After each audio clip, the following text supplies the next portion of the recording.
Bom dia, bem-vindo ao Planeta SPM na quarentena. Meu nome é Malu Ogata e vamos conversar sobre saúde física durante o isolamento social na pandemia do coronavírus.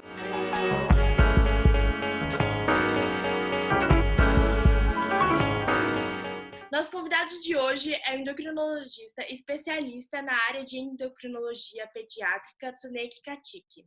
Obrigada, Tsuneki, por estar aqui com a gente. Eu que estou honrado, né, participar nessa entrevista de vocês, né? Bom, a primeira pergunta é: com as mudanças da rotina causada pelas recomendações de isolamento social, muitas pessoas acabam descuidando da alimentação e deixando as atividades físicas de lado. Mas esse é o momento de redobrar os cuidados com a saúde e garantir que a imunidade do corpo se mantenha alta. Para começarmos, como funciona o nosso sistema imunológico e como devemos cuidar dele? Normalmente, o nosso sistema imunológico, ele, ele, ele processa o inimigo, que seria a bactéria, no caso o vírus, e produz células de defesa para destruição e para que realmente memorize esse agente que, quando tiver uma nova infecção, ele destrua. E, normalmente, nas pessoas obesas, por exemplo, a imunidade ela é muito mais assim prejudicada. Quer dizer, quem é obeso ele tem assim um resultado de imunidade muito mais fraco.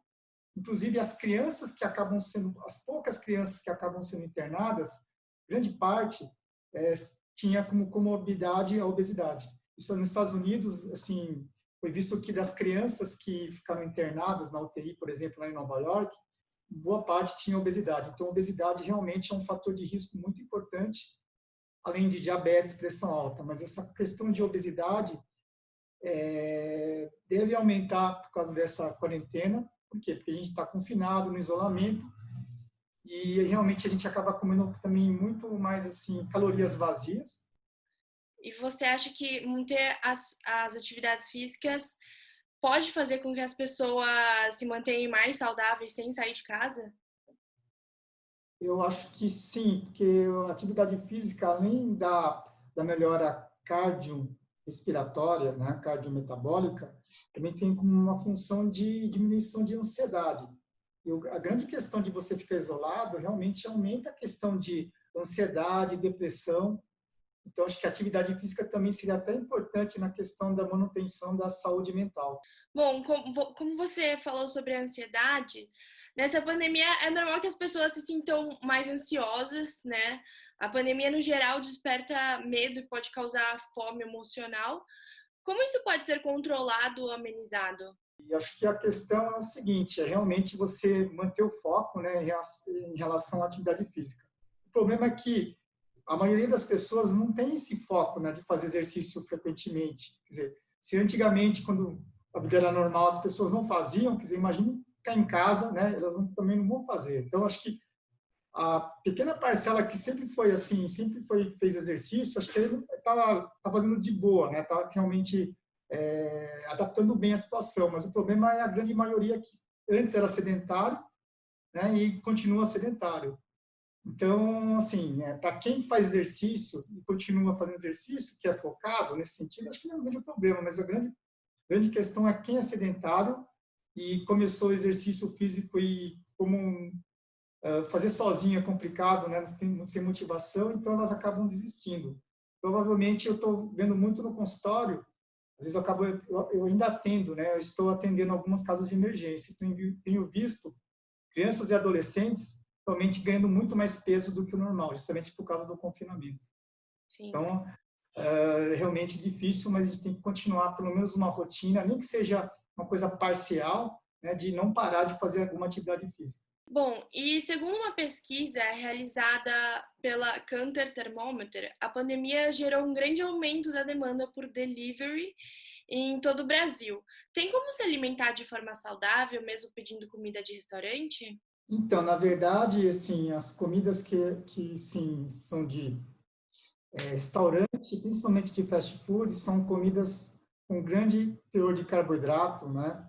E com grande teor de gordura saturada. Então, há a possibilidade de você fazer uma coisa assim, de mudanças, de pedir pratos com menos gordura saturada, então aumentar o consumo de verduras, legumes e frutas. Então, acho que isso vai ser importante que tenha esse preparo em casa ou que você peça pelo delivery. E quais são as consequências a longo prazo das pessoas não estarem se exercitando e se alimentando como de costume? Estima-se que metade dos pacientes adultos aqui no Brasil, eles têm excesso de peso, que seria sobrepeso e obesidade. Em crianças e adolescentes, em torno de 1/3 dessas crianças e adolescentes têm excesso de peso. O problema do excesso de peso é que ela traz junto algumas complicações. Por exemplo, a pressão alta, o colesterol, triglicérides, aumento de chances de ter doenças cardiovasculares, diabetes.